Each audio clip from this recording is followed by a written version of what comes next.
بسم اللہ الرحمن الرحیم۔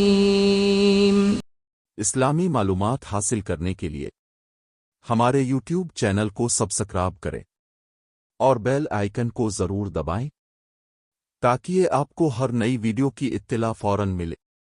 اللہ آپ کو اجر دے، جزاکم اللہ۔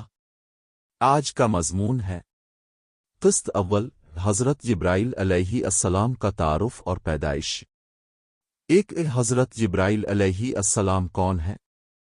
حضرت جبرائیل علیہ السلام اللہ تعالیٰ کے مقرب فرشتوں میں سے ایک عظیم فرشتہ ہے۔ قرآن و حدیث میں انہیں روح الامین، روح القدس، جبریل اور نزل بے الروح المین جیسے مختلف القابات سے یاد کیا گیا ہے۔ اللہ تعالیٰ نے انہیں وحی کے نزول، انبیاء کرام کی رہنمائی اور اللہ کے احکامات کو بندوں تک پہنچانے کی خاص ڈیوٹی سونپی۔ تخلیق اور فطرت۔ حضرت جبرائیل علیہ السلام نورانی مخلوق سے پیدا کیے گئے۔ ان کے بارے میں آتا ہے کہ ان کے 6 لاکھ پر ہے۔ صحیح احادیث میں آتا ہے کہ نبی کریم صلی اللہ علیہ وسلم نے ان کو اصلی شکل میں صرف 2 مرتبہ دیکھا، ایک بار افق پر پھیلے ہوئے اور دوسری مرتبہ معراج کی رات۔ قسط دوم، حضرت جبرائیل علیہ السلام کی عظمت و فضیلت۔ 3 قرآن میں ذکر۔ حضرت جبرائیل علیہ السلام کا ذکر کئی جگہوں پر آیا ہے۔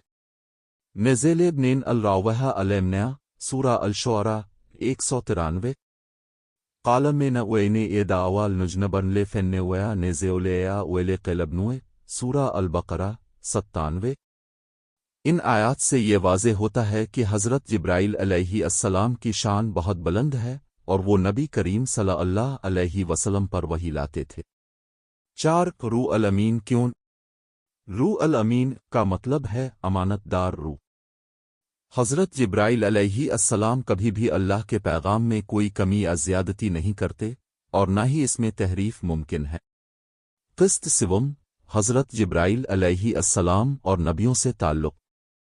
5 حضرت آدم علیہ السلام کے دور میں حضرت جبرائیل علیہ السلام نے حضرت آدم علیہ السلام کو زمین پر اتاری جانے کے بعد اللہ کی طرف سے ہدایت اور احکام پہنچائے۔ وہ حضرت آدم علیہ السلام کو تسلی دیتے، دعا سکھاتے اور ان کی رہنمائی کرتے۔ 6 حضرت نوح علیہ السلام کے زمانے میں حضرت جبرائیل علیہ السلام حضرت نوح علیہ السلام کو کشتی بنانے کا طریقہ بتانے آئے تھے اور انہیں طوفان سے متعلق اللہ کا پیغام دیا۔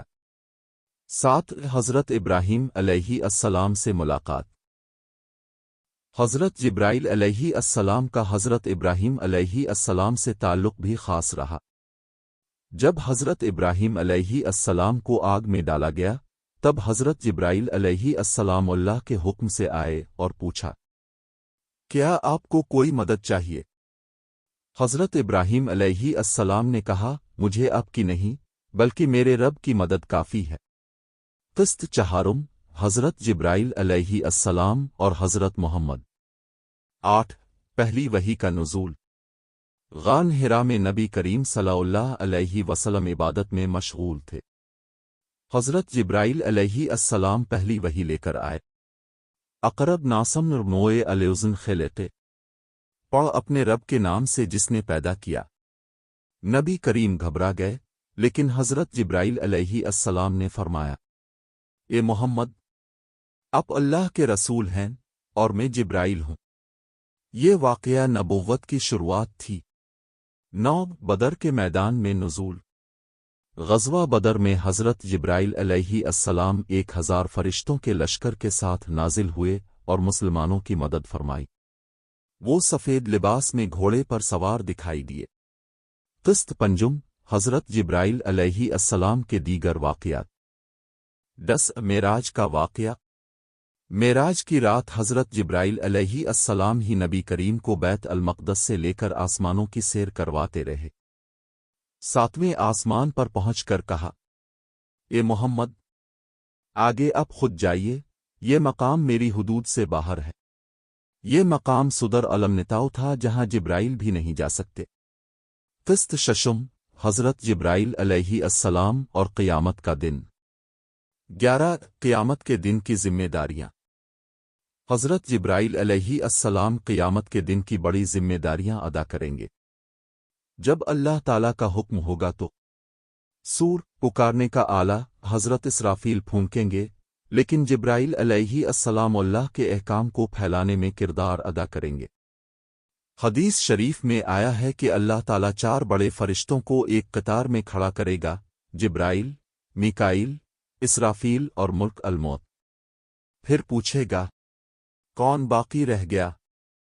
فرشتے عرض کریں گے، تا اللہ، آپ اور یہ بندے، یعنی ہم چاروں۔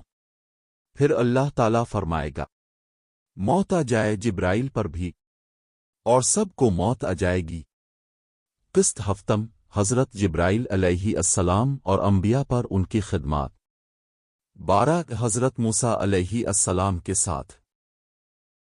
جب حضرت موسیٰ علیہ السلام نے اللہ سے کلام کیا، تب بھی جبرائیل علیہ السلام ساتھ تھے۔ فرعون اور اس کے لشکر کو غرق کیے جانے کے وقت جبرائیل علیہ السلام گھوڑے کی ناک سے مٹی لے کر فرعون کی ناک میں ڈال رہے تھے تاکہ وہ کلمہ نہ پڑھ سکے۔ نبی کریم نے فرمایا، اگر جبرائیل یہ نہ کرتے تو شاید اللہ فرعون کی توبہ قبول فرما لیتا۔ 13 حضرت یوسف علیہ السلام کے خواب کی تعبیر۔ حضرت یوسف علیہ السلام کے خواب، قید، بادشاہ کے دربار تک رسائی، سب مراحل میں حضرت جبرائیل علیہ السلام ان کے ساتھ رہے۔